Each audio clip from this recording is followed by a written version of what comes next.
podcast. I am here with Sarah Clark in her house in Wheeling, and I've known Sarah for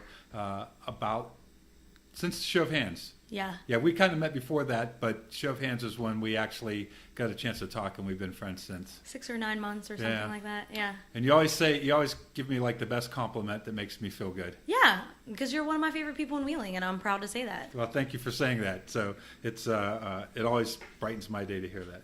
So thank you. You're welcome. So you're with the Wheeling Arts and Cultural Commission? Yes, I am a marketing volunteer, and I just got somehow voted in as the secretary. I laugh about that because everyone's like, oh, it's a big role, and I'm like, I don't know why. Like, I mean, it's just really an organizational role. It's just keeping everything, keeping minutes and circulating them on time and collating resources.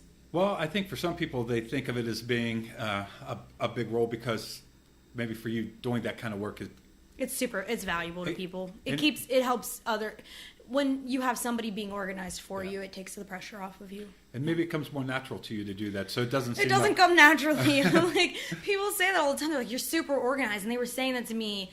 They were looking at me like literally to do this role, and I'm like, and I've been getting this since college. I'm like, I am not that organized. Like, you should see my house. You should see my desk at work. Like, it's functional chaos, and my brain kind of just works in that way. Like, I just have folders, and when I'm on, I'm on. Yeah. And people, I guess I look organized, but I don't know why. Well, and maybe if it's not from the fact that you're organized, it's just the fact that you can be trusted to get it done, organized or not. Yeah, that's probably it, actually. And I think that was kind of what we were going to talk about today anyhow, is get your ass in gear and do something, right?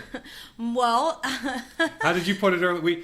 Showing up. So Alex's motto in her podcast, or her new motto or whatever, was, I just want people to give a shit. Right. And for me, giving a shit is not enough. You can give a shit, and you can post Facebook events and share things, and you can care, but that doesn't mean you're showing up. Yeah. And I had a friend to me a couple of weeks ago say,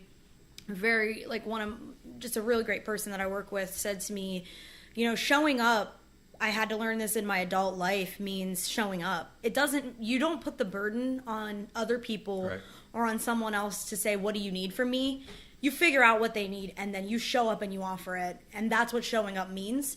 And I think giving a shit is not enough. You can I care about people, and I care about, when somebody's going through something difficult, but that doesn't mean I showed up for that person. Right. So I'm really about getting past that, getting past that and actually showing up. Like, that's what we need. That's what the message has been. That's what council has requested ever since they were campaigning. That's what they said they were going to offer. Like, if we're going to be disruptors, then we have to show up. Right. And we don't only have to personally show up, but we have to encourage other people to show up, and we have to say that. And I've even been telling that to Alex, and she kind of steps back and she's like, I've only been involved so long. And I'm like, it doesn't matter. Yeah.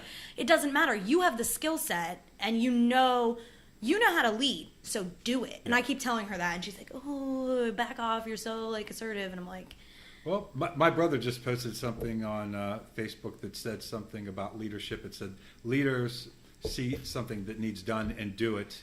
And followers wait to be told to do it. And a couple of things about that. So I don't necessarily think that's true about leadership. What I've been learning in my adult life, and in particular in the past year, I would say, about leadership, is that leadership doesn't mean you do everything for yourself on behalf of an organization or behalf of other people. It means being able to delegate, being able to say to another person, hey, can you take care of this? And then holding them accountable. Yeah. But also in doing that is encouraging people, saying, you have the skill set to do this. So can you take care of this for me? Because it'd be really valuable for X, Y, and Z reason. Yeah. And then on top of that, here's specifically what I need from you. And then giving them the resources to be able to provide what you need from them. That's leadership. Leadership is not taking on every single thing in the whole world, or taking on every task, or overwhelming yourself with responsibility. That is absolutely not leadership. Yeah. It looks ridiculous. In grad school, I saw leaders who were like that. In undergrad, I saw leaders who were like that. And to me, they weren't leaders. To me, they just looked like ridiculous people that I was just like, I don't want to live like you. Right. I don't want to. I'm still learning that. I have a long way to go. So I don't want to sound like I so know what I'm talking about. I view leadership as you are able to delegate and hold people accountable. Not that you do everything. And I think we need followers. I Sure. mean, Well, and that's the thing, because there's certain aspects of my life where I try to be more of a leader, and there's other things where I just want to be a follower. Yeah. And I do think that, especially within a smaller group, a good leader can assess what people can bring to the group, and then find a way to, like you said, support them in that. give them the resources and Encourage them, give them the confidence to do it, and sometimes you have to poke them a little bit to keep them moving forward. You're right. Being a leader it's a lot of different skills Yeah. at once, and Yeah. And to some people it comes a little more naturally, but leadership skills are definitely something that can be developed. I mean, Sure. as an adult, we talk about leadership all the time. It's such a buzzword. And it gets me all the time that we have all of these conferences and on leadership. And it's like, okay, well, are you actually showing up to be a leader? Like, there's a difference between sitting around and talking about being a leader Right. and showing up to be a leader. So that's just my opinion on leadership. So when we make movies, whoever directs that project, because we all kind of take turns directing, they're considered the leader of that project. So they're the ones that has to, poke everybody. Hey, we need to get together. We need to keep working on this. And I always look at it that ultimately you're the one that's responsible for seeing that it gets done. So if you have to beg people, if you have to prod people, if you have to be the one to run out in the middle of the night to get something done, Yep. Either delegate it or do it yourself, but you're responsible to the rest of the group to get whatever it is you said done. You're the leader. Yeah.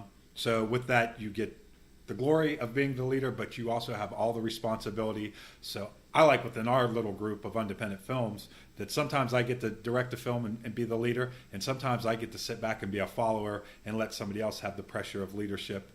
And I think it makes us all good leaders or good followers, because we know what it's like to sit in the hot seat, and so it makes us willing to not let the leader down, and we also know from being a follower, I guess, what we would like to see from a leader. So the fact that we share that leadership role and kind of a round robin has helped me probably be better at both. Yeah. Yeah. So I don't call myself a leader. I think that people see in me the potential to be a leader, and I will one day bring that to fruition. But I'm also one human being, and I'm 26 years old, guys. Yeah.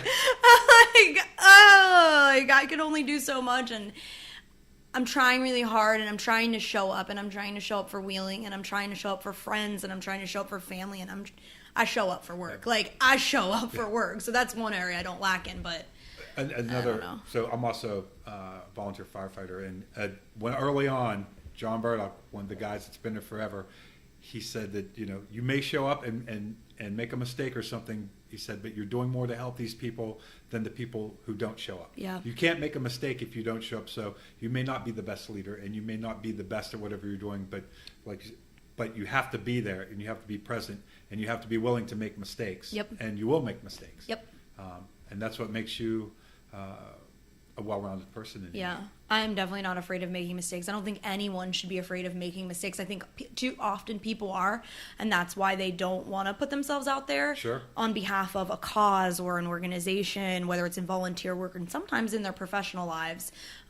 They don't want to put themselves out there they're afraid of making a mistake. I learned, actually, probably mostly through my professional experience in the past 2.5 years, that there's too much to know. You can't, nobody is a complete genius. Unless even Stephen Hawking doesn't know things about things.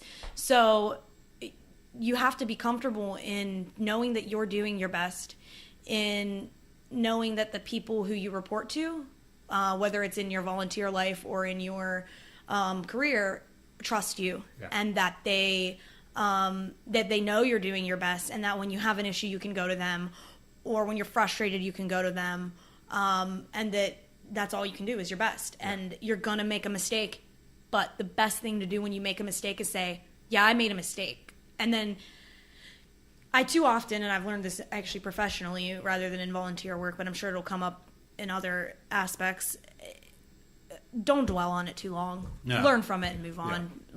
If you sit in it for weeks, you're not benefiting yourself by doing that. And I think one of the things that helps you get on with it is you just own it right away. Yeah. You admit that it was a mistake. You look for the lesson in it. Yep. And if you can laugh at yourself a little bit Yep.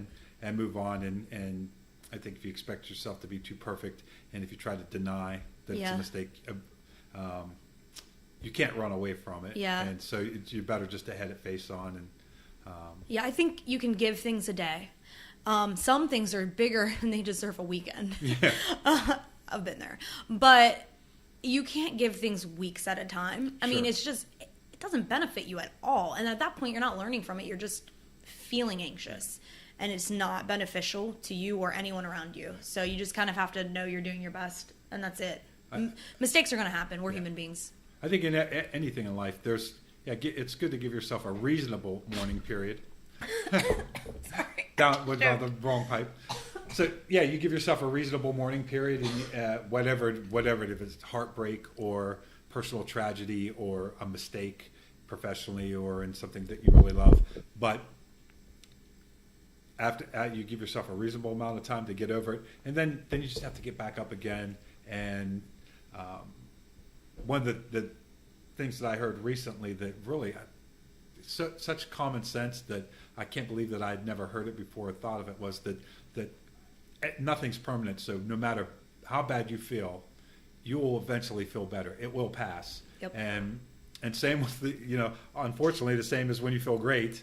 You're not going to feel that way forever either. But that doesn't trouble me as much as it comforts me. The fact that whatever I'm feeling, that it's just a temporary feeling. And when I look back, I find that as I've gotten older, I don't feel bad for as long as I used to. I tend to bounce back a lot quicker. Yeah. Part of it is because I've got a lot of good friends. And life experience will teach you. Yeah. I sit in things. I sit in my upsetness with myself over the most minute mistakes. Sure. Or just I sit in it, and it when I emerge from it, I'm over it. But I think you can't sit in things for that long. Yeah. I mean, you just eventually we all have to learn it's just a part of. It's part of life. Yep. Yeah. It's hard being a human being some days. Yeah, I think that's actually my life's motto. Life is hard. Yeah. I literally say that all the time. I'm like, life is hard. Life is hard. And it's part of what makes it great. I mean, is the fact that it is not always easy. If it was too easy, for me, I like challenges. So the fact that it isn't always easy is probably one of the reasons why I rally when things get bad. And I think I got that from my dad. Yeah. And I got my optimism from my mom. So I was pretty lucky on both of those accounts, because there's some people, I definitely don't take it for granted that everybody was given that. And I'm very grateful that I have this optimistic spirit. And it's definitely, I feel, so I try to feel sorry for people. Not feel sorry for people, but cut understand. Yeah. Empathy. Cut them some, have some empathy for people that maybe weren't given that ability for whatever reason, either didn't develop or they just weren't born with it. I don't know where it comes from, but I'm just glad that I have it. Yeah. Now, have you ever thought about something from your past, like way in your distant past, that to this day when you think about it, you just cringe? You're like, I can't think of anything specific. Yeah, I mean, I can summarize experiences that I cringe about, like my experience working for the Indiana State Senate as an intern. Yeah. There were laws that were getting passed that I couldn't go to sleep at night because they were just so fundamentally and morally wrong in my opinion, and I was working for these people. So what I learned from that experience actually was that, one, politics is a dirty game. There is nothing fun. There is nothing amusing about politics. It's a really dirty game, and most of it is ad hominem attacks, and it's just all a bunch of nonsense. And the smartest people, or the people who do well, are disruptors. And those are the people I respect. The people who you can't just say you're a disruptor. If you're going to be a disruptor, you need to be a disruptor. You need to not be afraid to say, no, that's wrong. No, that's not okay.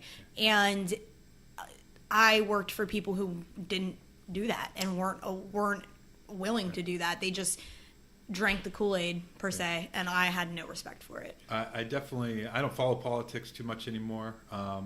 Because I do think that to a certain extent on both sides you have to go along to get along, and It's just a game of making people like you. And it's a lot of it. It seems like it's more about keeping a job than it is actually accomplishing a goal. And now that the sides are so polarized, but they're also what I heard a quote just this morning, and they said that beware of that person.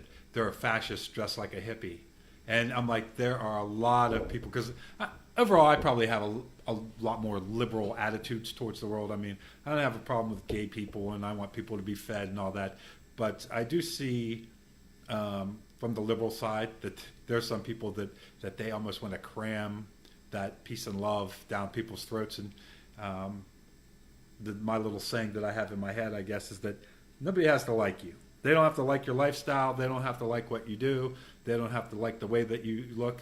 But they do have to treat you with the human respect, fundamental respect for other human beings. But as long as they do that, that's fine. But they do not have to like you, and they do not have to be okay with the way you live your life, whatever it is. Whether it's because you're straight or because you're gay or anything about your life, they don't have to like it. They just have to. But they can't treat you differently because they don't like it.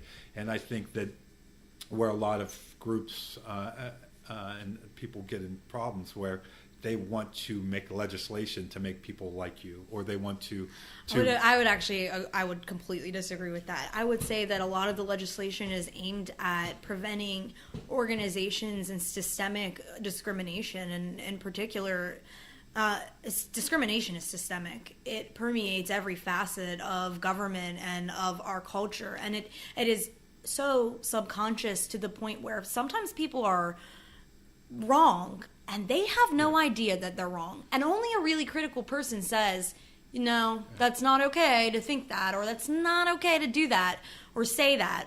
But it's really difficult when you're the critical person and you're trying to send that message, because there are terms, there are words that you could use, there are ways in which you say that, and it creates we had a term for it in rhetoric. That's what my background is in.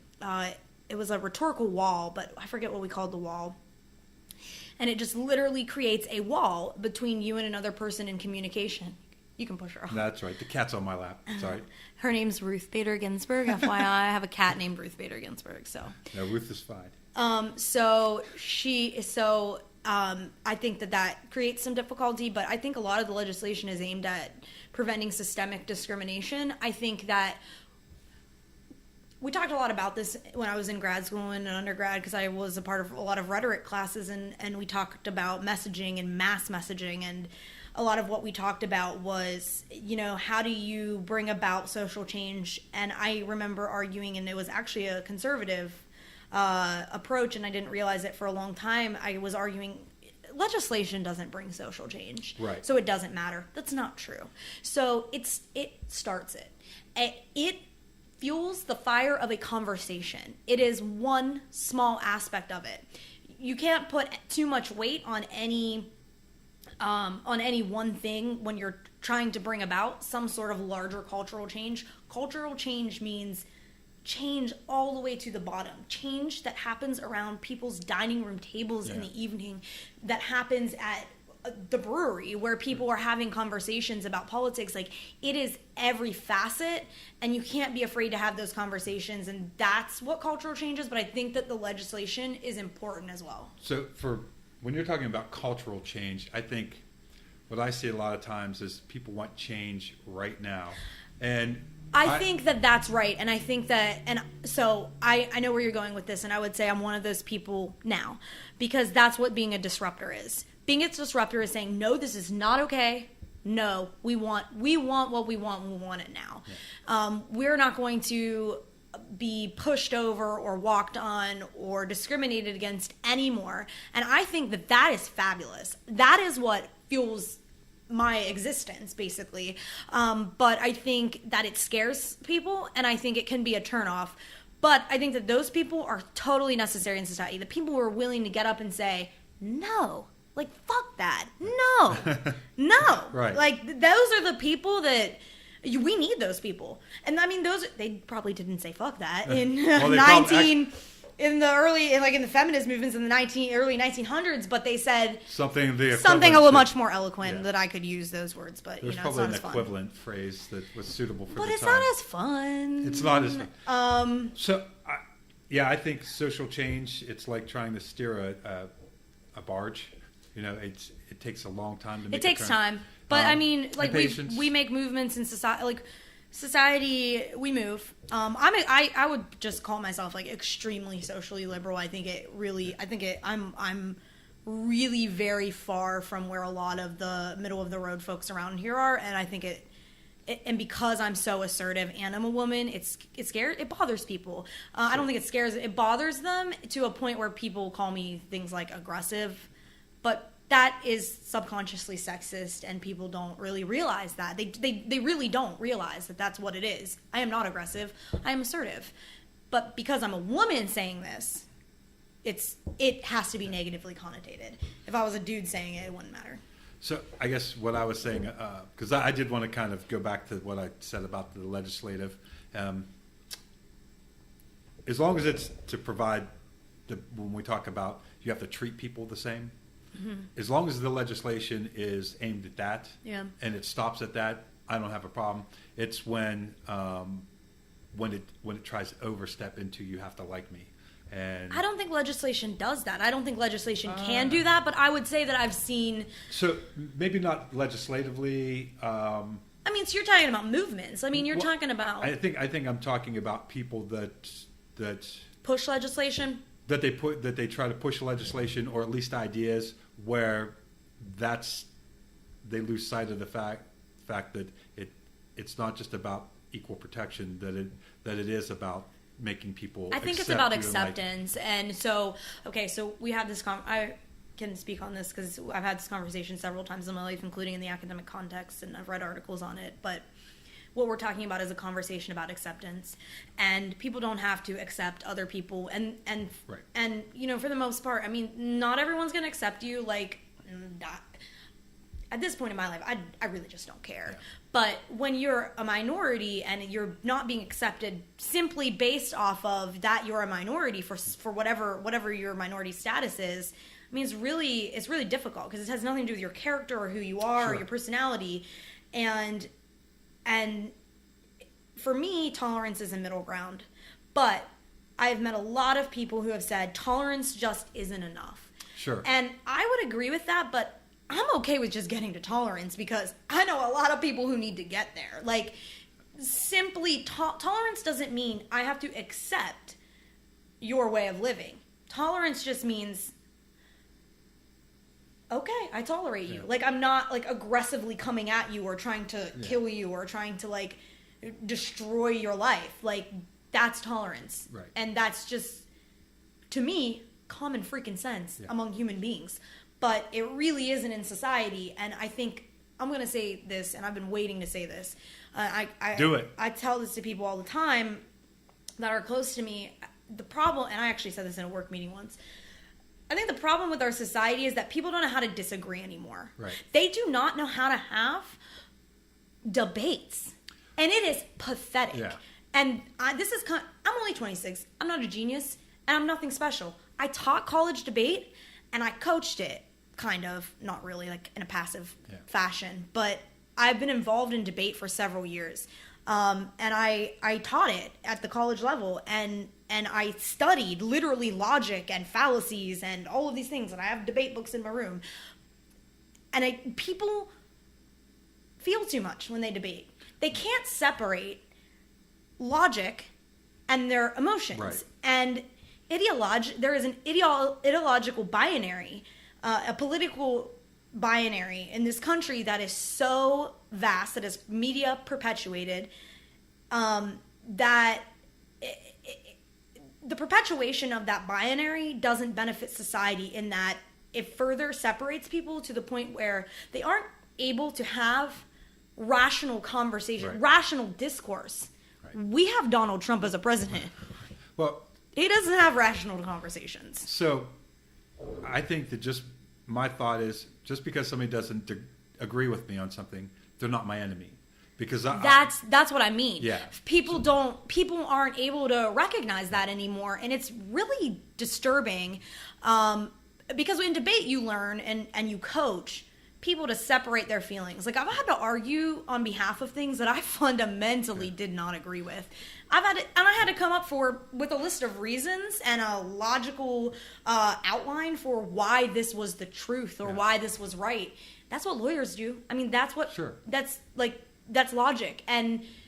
But it teaches you to think critically about, I'm not going to say both sides because I think that's a total cliche, and I think there are obviously always more than two sides to anything. Sure. That's a fallacy in itself. But people they don't think critically, or they're just afraid to. I think what happens a lot of times is people enter into a discussion with their mind made up, and they're not open-minded to anything else but that. So they ended up either, even if the choirs themselves, they're preaching to the choir, and so it's not an open exchange of ideas. Yep. And so I appreciate people that are extreme on both sides because I do think they serve a need as far as getting the ball rolling. But I think the people that really make the change are the ones that can look at the person opposing them and find merit in some of their arguments. Listening is a problem in this culture. Because I think right now we're very polarized. People get really dug in. Yeah. And that goes to the larger topic of labels. So I don't label myself by any one religion, any political party, any political stance. I'm just me. So if I hear a conservative idea that I like and it makes sense to me, I adopt it more or less for the time being. Everything is subject to something better coming along. I try to be open to whatever idea is good, regardless of who it's coming from.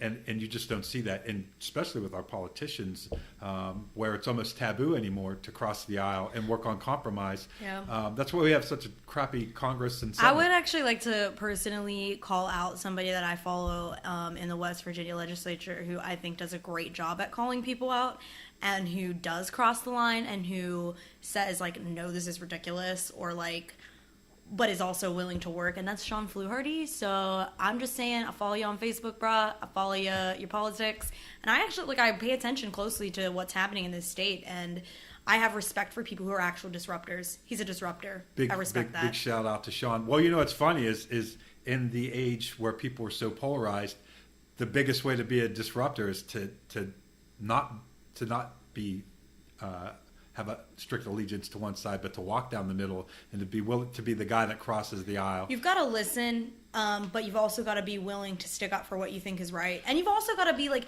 I think part of the problem is... Okay, you got to stick up for what you think is right, but you also have to be able to... It's a little bit difficult given the current federal, at the federal level. We have an administration that's kind of a bully. But what I was going to say is, what you think is right can subject to change. Now, there's certain things that always are subjective, always right and always wrong, and so I think that what happens is people get an idea in their head of what is right, and no matter how much evidence is stacked against them, that maybe it's not right anymore, maybe it's not quite right. You see this all the time with a lot of policies that someone comes up with a great idea and then everybody backs them and then they adopt this policy. It's implemented and it doesn't work. And then it doesn't work, but nobody wants to lose face by saying that it doesn't work. And so they just drive it into the ground, and they'd rather sink the ship than admit that they were wrong. I want to actually speak to that on a couple of levels. That happens a lot in business. Sure, happens a lot in life. Happens a lot. But areas in which it happens in politics that it really particularly offend me is in education and in healthcare. Why do we have legislators who's never been educators making education policy as if they've been in a classroom? Right. No, vote in some teachers. Like, I don't blame teachers for not wanting to run for office, but there are a couple of friends who I eventually will probably push. They're really smart friends of mine who are teachers, and they're really great at what they do, and I would love to see them step up at some point in the future, in another 5 to 10 years from now. because I think it's ridiculous to have people who have never been in a classroom making education policy on behalf of other people who have been in a classroom. Yeah. And you don't have experience until you have experience. Like, you don't even know what you're talking about. Right. Like, and so it happens a lot in healthcare too. I mean, that's just a mess. I'm not even going to comment on that. That's another 3-hour-long conversation. What I find in general with politics, especially on the national scene, local politics is a little bit different, but state, national, is that the last people that should be running are the people that would run, because any sane person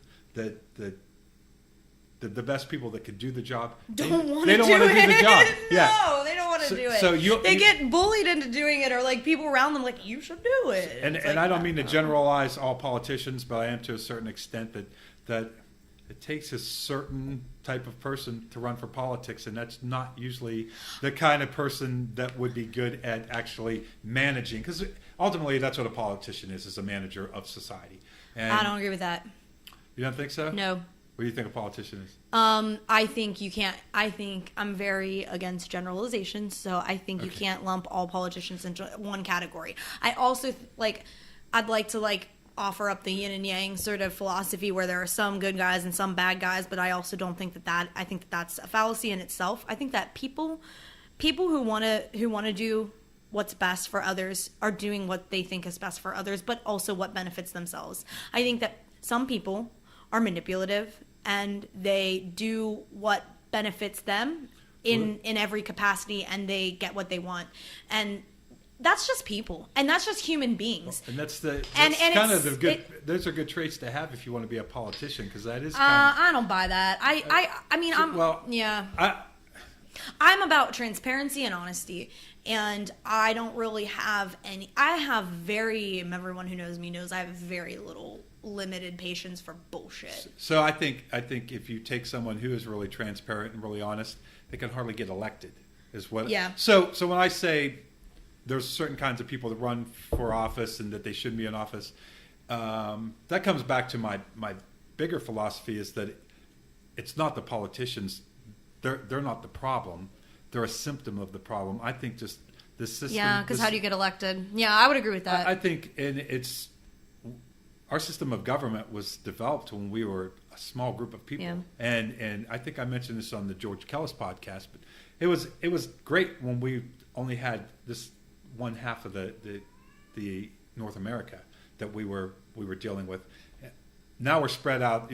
Obviously we spread out over the whole top of the continent, but really, it's a global world that we live in. Yeah. Most of these businesses, these big corporations, they might be headquartered in one country or one city, but really they're owned by a mass of people, by shareholders, and the person for partners like my law firm. Yeah. Well, your law firm is a big company, but I'm talking about these global national corporations where, like Fortune 500 companies. Yeah, where they're an entity of their own, and you can cut off the head and they'll keep living because they have several other entities that exist underneath them, and they have no allegiance to any country or any one person. They're this own living thing that's made to keep moving forward, and to a certain extent, we need those because we like being able to drive anywhere we want and not run out of gas or gas stations, or to not worry about if there's going to be the shelves at the grocery store are going to be full. So as much as we might hate the big corporations, they also make our lush American lifestyle possible. I don't hate big corporations. There are a lot of big companies that I see through work that do a lot of great things, that have wonderful missions, that do their work, and they do it, and their philosophies are moral, and they are innovative and technology related, or they're doing what they do, and they're doing it with the motto of just also be a good person. And I think that that's possible. My problem with big corporations lies where, and sometimes I think it's a lot of ignorance. I think the media wants to, and we want an answer, so we often will pin personally things that happen that corporations do, like they outsource production of something to literally child labor. It's happening, and then we want to blame an individual. Well, it's not the product of an individual. This didn't happen because one person said, "Oh, I can't wait to make all these children work in a sweatshop." Like, sure. That's not how it works. But we don't always realize that, and it's not okay. So That's my problem with corporations. So part of the thing is, you go back to the 1700s. Somebody owned a company, even a big company. They weren't that detached from the rest of the world. So you buy a pair of Nikes, and maybe they are made by a child somewhere 10,000 miles. Are you saying like we weren't aware of it? I'm not saying that. I think we all kind of are aware of child labor issues now, but you mean like we never used to? Well, I think that you could see the factory. You could see the kids working. I mean, there was a whole movement. I mean, I don't even want to misspeak, but there was a whole movement against child labor laws in the United States. Like that's what I'm saying is that we're just so detached from it. Yeah. There's so many layers between us and the kid making the shoes. Yeah, I know. That even though you might hear that. Yeah. You're somewhat aware that a kid made that shoe. You're never going to see that kid. No, I agree with that. I think it's really difficult. We kind of know that the way our meat is grown in these big factory farms is unhealthy and it's disgusting. And yet when we go to the store, chicken is in a nice package with styrofoam on the bottom and plastic on the top. Yep. And you're in a nice brightly lit Kroger's. And there's so many steps in the process. Even when you eat a tomato, it was picked on the other side of the country a month ago, maybe shipped here, and shipped here, and we're so detached. It's just stretched out so far. But I kind of got off topic. What I was saying about the government is that the system of government that we have was designed to manage a much smaller group of people, and it definitely doesn't encompass the global civilization that we have now. And technology has taken off way farther than society and any government can keep up with. And so, as you see, politics and politicians keep getting worse every year, and I don't think that the people, certainly certain people can be a problem, but they're a symptom of a decaying system of living that the whole world is kind of under.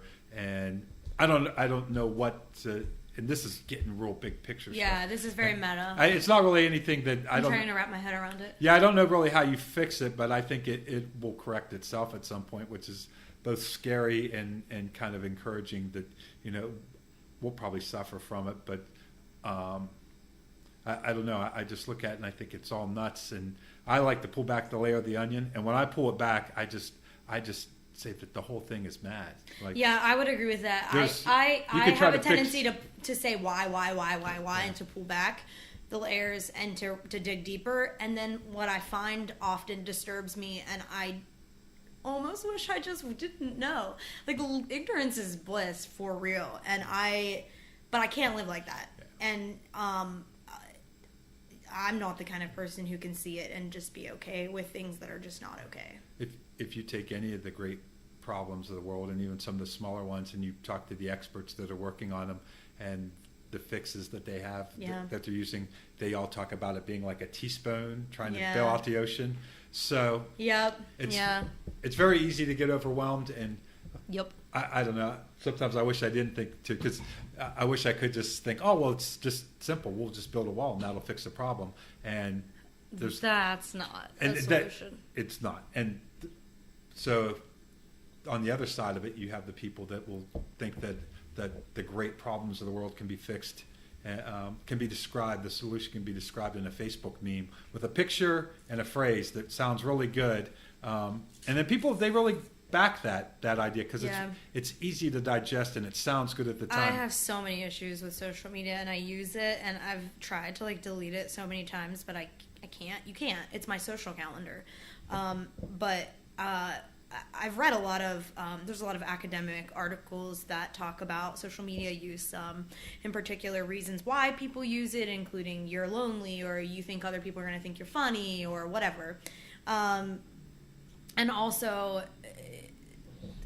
people's depression increases with their usage of well, no, Facebook, that's not true. So there's no. You don't think it's true? No, correlation does not equal causation. First of all, research. I will always say that correlation does not equal causation. People. So there's a correlation between people who use Facebook very, very much and being unhappy. Yep. That does not mean that because you use Facebook you're unhappy, or because you're unhappy you use Facebook a lot. It's kind of implied in the research that if you're unhappy, you're using Facebook more because you're trying to fill space in your life. You're trying to fill a void. But correlation does not equal causation, so we can't with certainty say that. True. Social science. I guess I made that statement based on my own life. I know that It's easy to make those statements. The media makes those statements, and so when I call out the media, that's like my point. Like, you can't say things with certainty that aren't true. I know for me personally, I mean, I use it a lot to post about what's going on with the podcast and the movies, and I'll scroll through every now and then to see what my people were up to. But in general, I find that I feel better the less time I spend on there, and so mostly, I don't keep up with it, and it's really difficult. So for my assumption that you're more depressed when you're on there, because I don't go on there to make me feel better. Yeah. So, but you go on there when you're bored. Yeah. And I stay away from it when I notice that it's not good for my mood. I think people use it for different reasons. I think that we can study it, but it doesn't really matter. Like, I don't know. I don't know. One of the things that I don't like is I think more and more it's used as a substitute for relationships. I would agree with that 100%. I've had people say, "No, we talk all the time." I'm like, "Well, no, you liked a couple of my pictures on Facebook, and we IM'd each other, but we haven't seen. We literally have not spoken in person in 6 weeks. And you get the sense that you're connected to people because you have these micro interactions. Okay, so there's a quote, and I shared it a couple of weeks ago, and I share philosophical things sometimes because I'm convinced nobody looks at my Facebook page, and please don't look at my Facebook page, people, because I get pretty. I use it personally, and I don't really care about trying to make it a professional page. Maybe at some point in the next several years, I'll probably have to care about that. But for now, I keep up with family and friends, and I share what I'm experiencing. So I'll post some philosophy and I'll share it. And there was a quote from a social media article. It was an academic article, and it said something about like social media is like the mad lover who wants you for yourself or wants you dead for themselves or wants for themselves or wants you dead. Yeah. And the only like alternative is withdrawal into a world that already disregards the soul. And I read that. I think it was like the first or second week I was in grad school, and I was like, yeah, that's true. And it came back up a couple of weeks ago on my Facebook, and I shared it again. And I really think that's true. I think so. My issue with social media is just like a lack of soul, like a lack of depth. Yeah. It's such about speed and likes and recognition and reach, and none of that appeals to me. Yeah. And that's not who I am, and I'm never going to be that way. I can learn it if I have to do it, if it's what's going to pay me, but I think for me it's about like that's not how you connect with other people on a deep and meaningful way. Yeah. I just don't and it's such, think about it. We paint pictures of our lives on a platform on which other people can view a strategically selected series of images and words. You don't put who you really are, you put who you want people to think you are. Or who you want to be. Or who you want to be, sure. And it's not just about who you want people to think you are. It could be just who you want to be, or it might just be something you're experiencing. Yeah. Or who you think you are. And I think human beings are complex beings, so we don't want to bastardize the situation, but I don't know. I have mixed feelings about social media. Sometimes I hate it. I deleted Twitter because I think Twitter is so stupid. But it works. I mean, it works. Like, Nicki Minaj just, like, did this thing where she was paying off people's student loans. Yeah. I saw that. There was a video, and I was like, first of all, this is, like, what's it called when you piece things up? I forget. There's an academic term for it. And people were, like, sending her messages, and she was, like, paying off thousands of dollars of student loan debt. I mean, because she can, because she's Nicki Minaj. Yeah. But yeah, it was awesome. So I give you my philosophy on how we've outgrown government and all this. And so I also have a philosophy about technology and Facebook and the internet. I think that we're like children we're like a 12-year-old that you give them the keys to the car and we don't know how to drive and we just go banging into things and burning rubber. So we have this technology has just gone so fast. Yeah. As I said before, that society can't keep up to it. So we have Facebook, and what we do is we post pictures of our cats and what we're eating for dinner, and we argue with people, and we post stupid memes, and I post pictures of motorcycles. And that's how we use the greatest communication tool that humanity's ever seen, because we're adolescents with an adult tool. And that's an interesting philosophy. I think we haven't grown into this technology. I mean, I'm 50, and so when I was your age, there was no internet. Like, you literally, if you wanted to ask someone out, you had to do it in person, and then you had to get a phone number, and then you had to call them up. I love listening to, like, my aunt talk about this. She, like... So, like, just the idea that I always kind of, one of my good examples I like to provide to people is the Italian Festival in Wheeling. It wasn't at the waterfront when I was a kid. It was on Market Street, from the Stone and Thomas building all the way down to where River City is, the cross street there. If I remember correctly. I mean, it was a long time ago. And it was literally shoulder to shoulder people. It would take an hour and a half just walking to get through the crowd. It was that packed because it's summertime. There's nothing on TV but reruns. And there's only 4 channels if you're lucky. Most of us had 7 and 9. Not everybody had air conditioning. We certainly did in my house. There was no internet, no video games, no cell phones. The only way you could actually interact with people was you had to leave your house and interact with them. And that's why those things were so successful, is because there weren't all these distractions. And that was when I was 25. So that's 25 years ago. And so in 25 years, we went from that to there's no reason to leave the house if you don't want to. In fact, it's so hard to make plans with people because you have so many things. It's so much easier to stay at home and just get on Facebook and watch a movie, any movie that you want to watch. I never do that. So we've had that TV for, I don't know, 7 months, 8 months. I've turned it on twice to watch Star Wars. Yeah. The only thing I've turned it on for is to watch Star Wars. But you would agree that you're the exception. Most people. I guess. I don't know. Maybe it's hard. I think. Yeah, probably. I don't know. The common American experience is to spend hours and hours in front of the TV with, I don't watch with TV your at cell all. phone in your hand. And I am on my phone a lot, but most of the time I'm either working or doing like volunteering work technically, or I'm following political things that I shouldn't be reading because they give me a heart attack. We had a movie night last night, and I thought it was great. That was a wonderful time. It was a great time. That was a great event.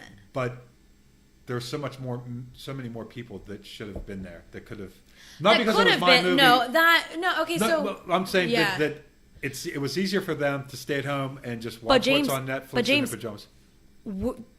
That's a step forward, and so okay. Actually, hold on. I'm going to go off on a tangent for a second. Well, before you do, then let me finish my thought.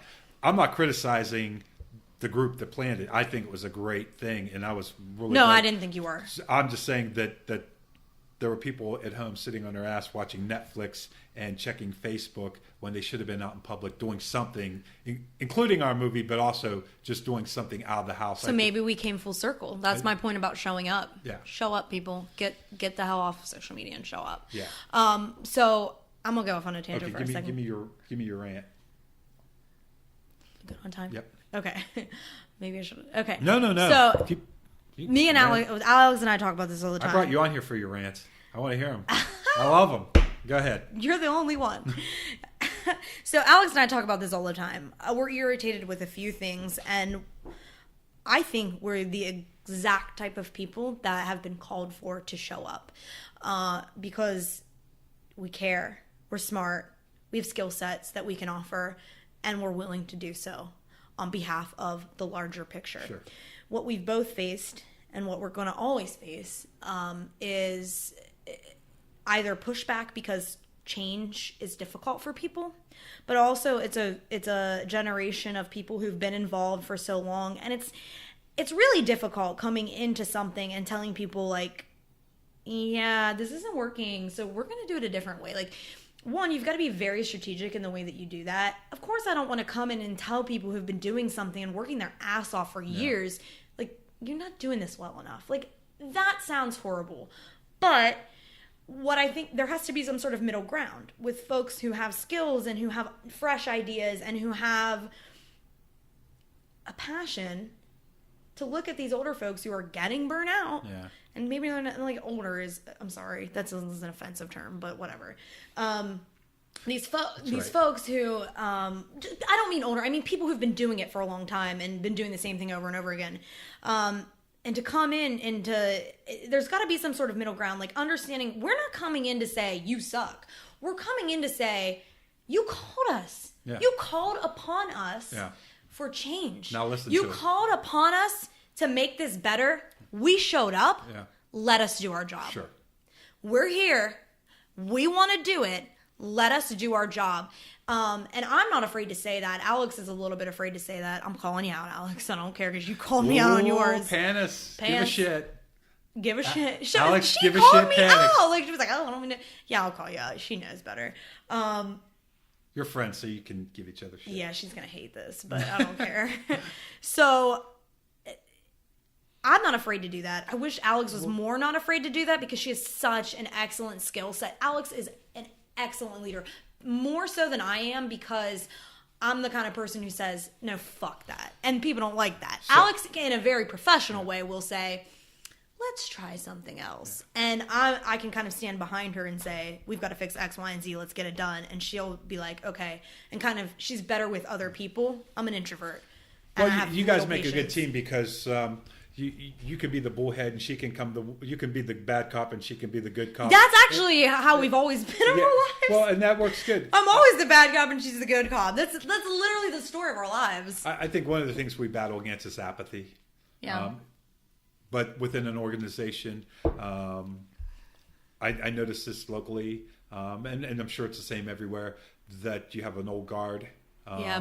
And as much as they want the new guard to come in, they also don't want it, so they resist the change, like you said. Yeah. They don't want to get, anybody that's had power for any amount of time, unless they're I don't think it's power. Well, I think it's power. I think it's a resistance to change that's just natural. It is a resistance to change, and if you've got not power in the grand sense. Okay, it sounds negatively connotated. Okay. But to yield the control of things to someone, especially if what you've experienced is people not showing up and doing what they said they're going to do. We've always done it this way for years, and then somebody young comes along and says that, okay, I think we should do it differently. Even though you're not being mean about it, you are kind of saying that the way you've been doing it is wrong. Which it's not wrong. Well, no, it's just we could do it better, so let's do it better. Well, here's the thing: it's not wrong, and in their time, it was right.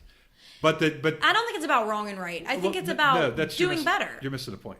I'm not getting it. Okay, I'll shut up. So explain.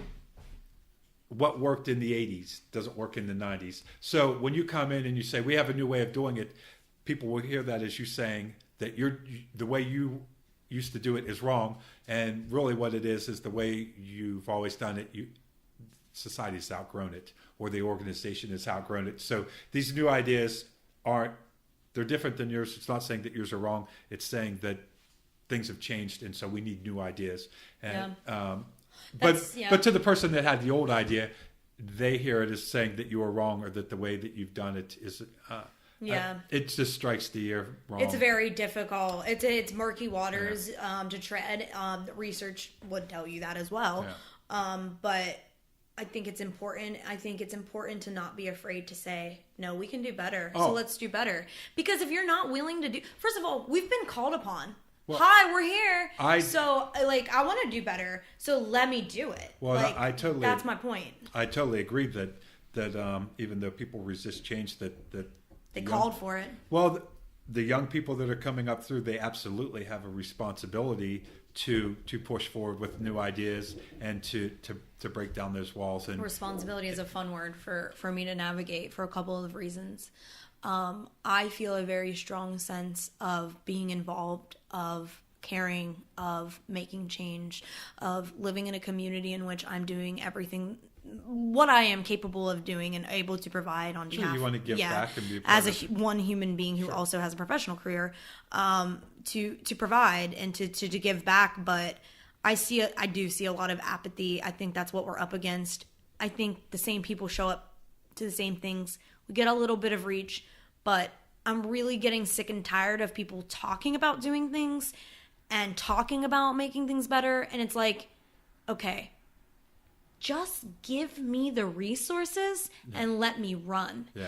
And I'm going to make people show up because that's what you want, right? Right. Like, right. then Absolutely. let's do it. And so Alex has been facing this a lot, and I think, and I know she feels this, and sorry, Alex, I'm not actually sorry, or I wouldn't be saying it. But she feels a lot like people are just don't have their stuff together, and they'll talk about doing things and not get it done. And it's like, okay, well, you can talk until you're blue in the face, but if you don't make a project plan, or even like a mental project plan or on a sticky note, and then like, you know, do those things to like get people to come out and show up, then people aren't going to show up. And like, you can talk for 2 years about a project happening and it won't happen. So I totally agree with you. And so as a filmmaker, I can't tell you how many lunches I've sat at where people have pitched me ideas about this great idea for a film or something that they want to do. And early on, I was very naive, and they would pitch me an idea, and then I would go home and work on it for a week, and then I'd never hear from them again. And I have folders full of scripts that I started, ideas that I started to evolve, that I realized that it's very easy to sit around a table at a restaurant and talk about this great idea that you've been stewing on. But when the rubber hits the road and you actually have to do work. So I learned that now and if you encounter me, I'm going to let you in on my secret. If you pitch me an idea and I say, that's a great idea, write up what you just told me and send me a message or an email or put it in writing. That is literally a test, because if you don't take the time to put it into an email, then I don't feel responsible to follow through with it, because that's my way of at least finding on the first level if someone's really serious. Is if you're not serious enough about an idea to take the time to write it down and maybe even edit it and maybe make it sound good. Then I probably can't count on you to follow through with the project. And I don't say that to be mean, because there are plenty of people out there that are legit. When I say Ron Scott, he said, I have an idea for the script, and I said, okay. And the Sticks, the one that we're working on, I said, yeah, send me something. He sent me a full script. So he's legit, and that's why we've invited him into independent films, because he delivers. He's not just all talk. I'm excited about him. I just met him the other night, and I loved the film. I'm so excited. And so I'm so excited about Wheeling Arts. I am too, and so since I'm already talking about independent films, this kind of goes back to the way I deal with the frustrations that you said you have with people resisting change. It's not just resisting change, it's people and even people my age, and just people in general. And I think it's unique to small communities. I can't say that with any sort of level of expertise.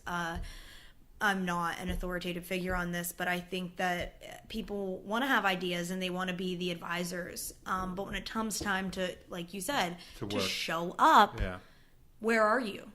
And I really have a limited amount of patience. And this is where Alex and I differ. Alex has a lot of patience, and she's very graceful. And I'm like, no, that's not okay. And so we're very opposite in that way.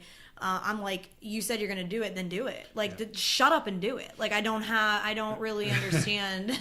Alex is sort of like, well, and I'm like, no, things get done when they get done. Like, when ideas turn to effort, a lot of people drop off, and that's where when you talk about a leader, one of the things that a leader does is they hold people accountable.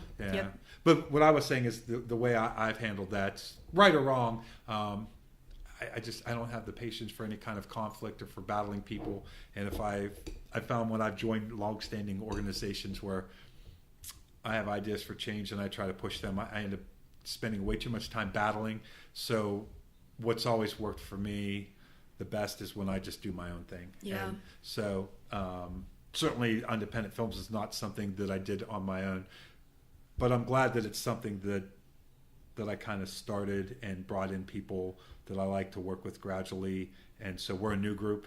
And I'm in the core founding group. Same with the podcast. I kind of like that it's just me. I mean, you just came up with this is awesome. Well, thank you. And I like it because I don't have to answer to anybody. No. So we were talking about... And you just get to talk about whatever you want. It's awesome. Well, we were talking about sponsors and advertising, and one nice thing about that is I don't have anybody that can fire me from the podcast. And either they're going to download it or they're not. Well, it's also like, And since I don't make a living from it, I like the freedom of being able to do that, and I'm still working with the group, and we're trying to get an art thing going. The Kinetic Aesthetics.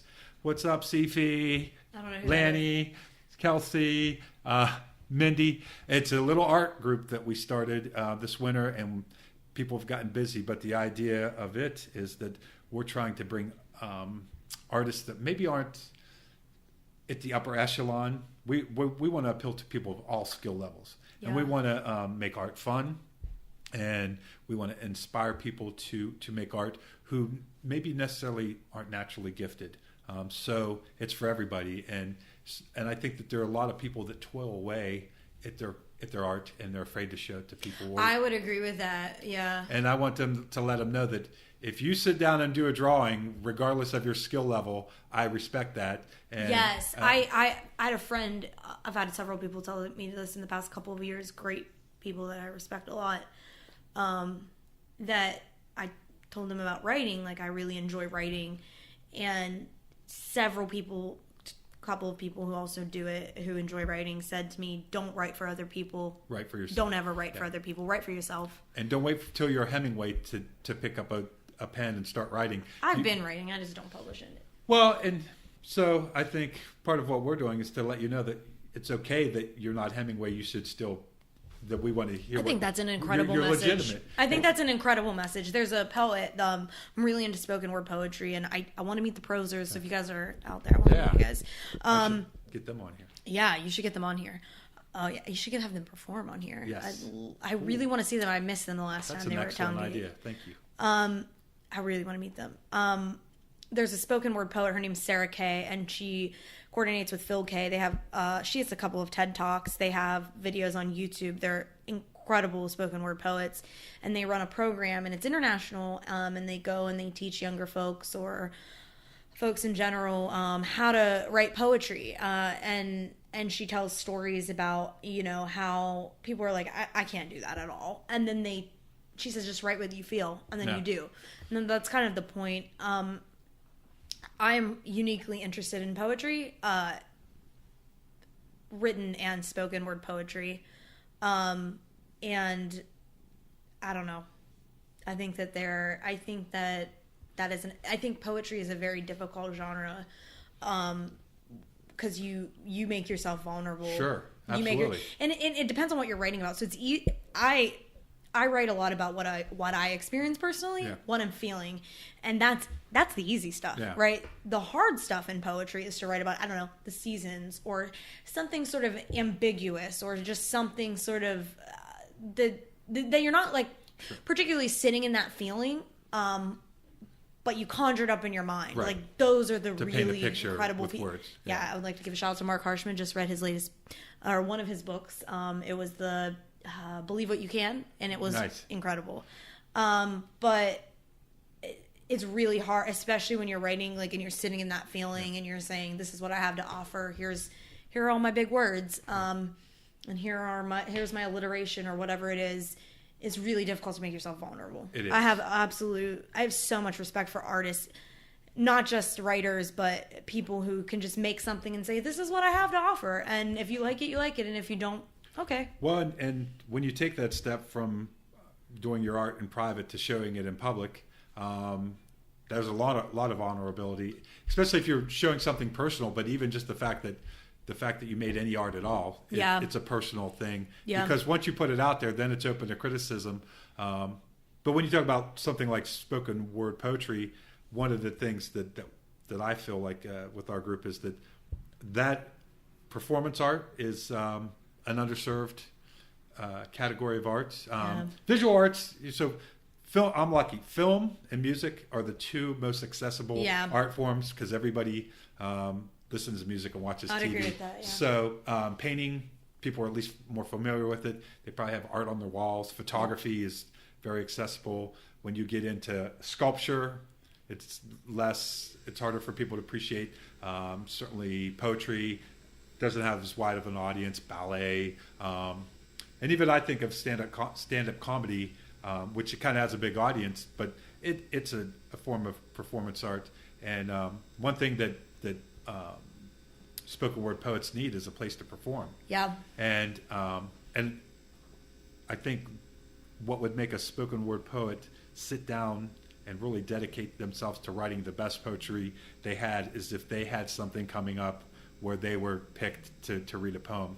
So you could. So that's interesting, but I also don't know that I would agree with that. So the best poetry, I think, comes from a place where you're like, Okay. I experienced this, and I want, and to me, it is being able to take yourself very deeply into that emotion in such a way where you can express it and make other people feel Sure. what you felt Well, in that moment or through that experience or through that narrative. Like, that's what you're doing, and So- it doesn't. It's not always about the performance. Is about making other people feel it. So I know a lot of artists, including myself, will say that the reason why they make art is because they can't not do it. It's in them; they have Yeah. to get it out. So Yeah. there is that, but there's also a certain point where you have to work at it. Yeah, And so that you do. so that to make that one good masterpiece, you have to do a bunch of paintings. You do. And so that thing that motivates you to really put the time into your craft, Yeah. so that you can produce ultimately that masterpiece, or just to raise your skills. So it's passion, and it's being driven, and it's that natural desire to create art. But then sometimes it's just that motivation to put extra time into it. I know a friend of mine, Jeff, he had an art exhibit, and he's a very talented artist. He's in independent films, he writes and directs, he does all of our great flyers and covers and anything you see from us on Facebook. Is Including it design? Like, Jeff Madds, he was a graphic designer at one Facebook time. friends with him. I don't know him though. And the big U with the little F in it, beautiful logo. He Yeah. designs all that. Yeah, But you guys have a great logo. the very first film I showed him public was The Separator, and it was at his at the Main Street Gallery in St. Clairsville. He had an art opening, and I remember him telling me that he had the show booked, so he would come home every night from work and work on pieces for the show because he had a show. Not that he's a lazy guy or anything, but there's something to be said for having a goal coming up, Yeah. a live event where Yeah. people are going to be there. Even for us, if we know that we have a premiere coming up. So there's the art inside of you and expressing yourself honestly, but there's also that thing that makes you, kicks your ass, Yeah. where you have a short-term goal. Yeah, you have a deadline. I think deadlines. Some people are really. So I work best under. Actually, I work best and not best. It depends on the deadline if it's reasonable. But I remember, like, grad school. I mean, we had all kind of deadlines, and I remember, like, I worked best at the last minute. Yeah, When I knew sure. that this paper was due in a week and I haven't started it. Yeah. And all of a sudden, I became a genius. Like, I just, like, saw I gathered all these sources, and I would sift through them, and I would be like, oh, this idea is brilliant, and I can connect it to this idea, and I can blah, blah, blah, blah, blah. And I would just, like, my brain would explode. Right. But it was, I almost needed the pressure of the deadline. The deadline. So that comes down to, we're saying that you have an idea and it's a great idea, but then when the rubber hits the road, it's work. Yeah. The deadline is what makes you work. do the work. Yeah. And as a group, we can't provide people necessarily Yeah. with that passion. Good leaders make up deadlines because they understand They that. understand. So Yeah. as a group, we can't have somebody necessarily make somebody have that thing inside them that makes them want to create art, but we can facilitate that thing that, if they already have that, Pushes them. that makes them work hard at it, or gives them a goal. And also on the other side of it, after the event, the satisfaction Yeah. of accomplishing that goal and to really perfect that one piece that they want to hang at a show. So that's kind of the thing that I look for. But then there's also the idea, because I love all kinds of art, bringing art to an audience that's not familiar with it. It's great to go to an opening and see the same people there, and they have the wine in one hand and the cheese in the other, and they're saying how lovely it is and discussing the technique. And I love those kind of art gallery events, but I also kind of would like to go to one where people are drinking beer and maybe they don't know anything about painting, but they're just there. And if you have enough of them and they're fun, eventually they're going to start looking at what's on the wall, and they're going to Yeah. associate the good time. I kind of view that a little bit with Towngate. So, like, they have those art displays, but they don't really push them. I don't know. I guess it's an arts related sort of thing. Well, but so with Towngate, they're under this like renaissance right now where they're really utilizing the space more by Yeah. having events like last Yep, night. yep. And like Tim said, that it's always been more of a lobby Yep. down there where you would come and hang out, and they actually named it as a gallery space, and they want to. It's curated, yeah. It's curated, and they want to. He said they're going to put some little nooks in there. So, in the last year, they've really taken another look at Towngate, I think, and thought, how can we make the best use of this and get more people in? Because I think if they come in for the art, or they come in on a First Fridays out of curiosity, if you get them in the building, they're going to dig the vibe and then come to a play. And if they come to a play, maybe they're going to enjoy the art. So this is like in the infancy, and with Tim and PD and Ogleby Institute, I think you're going to see Towngate, because I was just talking to somebody today that works across the street from Towngate, and they said they had never been in there. That's probably maybe not necessarily unusual, but it is kind of sad. Yeah, it's sad. And Towngate is like my favorite place in Wheeling. I love Towngate. And I think we're going to see that's going to be less the case. Oh yeah, that's going to change. I literally said to Tim last night, I said, Tim, Alex and I are going to make Towngate the next big thing in Wheeling. Yeah. And he just like smiles, because he's one of my favorite people. Well, in as I Wheeling. said last night, and I don't even know him that well, so I'm just like, but he's such an inspiring person, because he's so optimistic and happy and so passionate about what he does. Yeah. And you can just see that he cares in the way that he talks, and it's all about your art. Yeah. And it's so inspiring. I love Towngate. Seeing somebody that's really passionate about a Yeah. goal is very inspiring. And I think I mentioned last night that I walked in to meet Tim for the first time, and I literally wrote a script in about 2 weeks because I wanted to have something to show him. I didn't own any cameras. I never directed anything. I hadn't been to a play in years. I had never acted. I knew nothing about being a filmmaker, but I went in and said, I want to make films, and here's my little script.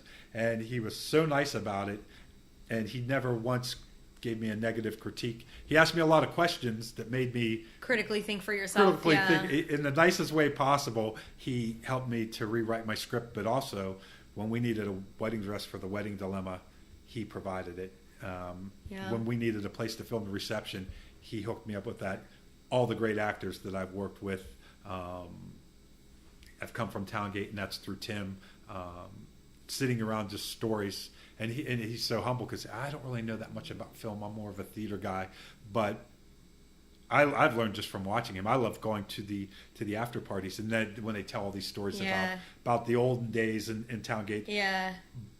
But you learn about actors and how they think and how to approach them, and just encouraging me to go on and not looking at me like I'm an idiot. Yep. When I walked in, because I really wasn't legitimate at all. No. And he fake it until you make it. and he helped me, encourage me to, because he could have crushed me.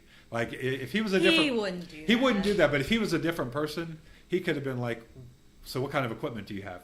What have you ever directed?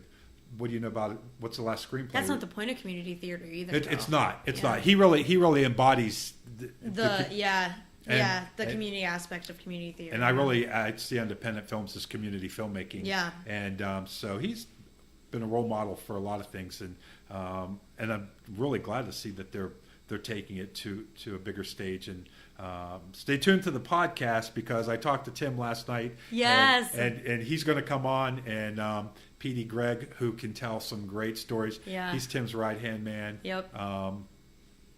It's going to be a great one. It's going to be a great one. And this has been a great one. And we are getting to the witching hour. Okay. Do you have any other final thoughts for the people? I'm just going to wrap it up. I'm sorry, you guys, for Don't anyone who apologize. listened to this for the full hour, which I'm sure is like only Alex Panis. Well, if they've Maybe listened, my mom. I don't if know. they've listened to the full hour, you don't have to apologize, because they're obviously That's a what fan. you said to Alex. Yeah. I'm pretty sure Alex is the only one who will listen to this the full length, and maybe my mom. Well, I have to tell you, I always wonder who the hell's listening to these things, but We can track that. You should ask Ezra. I do have some pretty good numbers. I'll go ahead and report them now that we're edging close to 2,000 downloads. And if you just listen, is it a download? that's the thing I don't know. I know how many downloads we get. So I guess you have the people that download it and maybe didn't get around to listen to it, and then you have the people that stream it and they I don't download stream, it. yeah. I've been streaming So, them. Yeah. I know that my expectations, I think I mentioned on here before, was 500 for the year, because I figured if I do about 30 of them, you'll get 10, 15, maybe 20 as it picks up downloads per episode, and now they're averaging well over 100 each. That's which awesome. I can't believe it. Yeah. I'm so grateful, and I said it before. If, especially if you don't live in the Ohio Valley and you're listening to the podcast, send me a message and let me know where you're from, how the hell you heard about it, and thank you for listening and for supporting all the local stuff that's going on around here.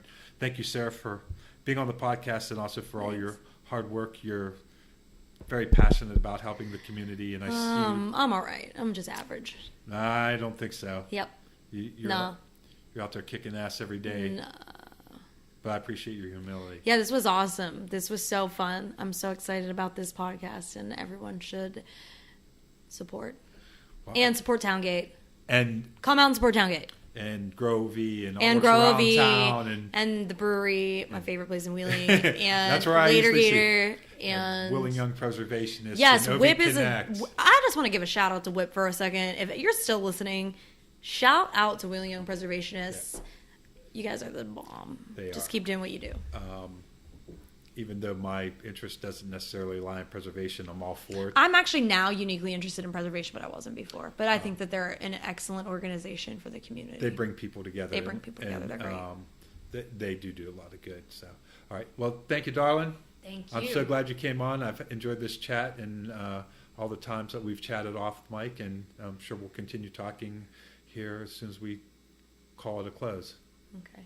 Thank you. Thank you, everybody.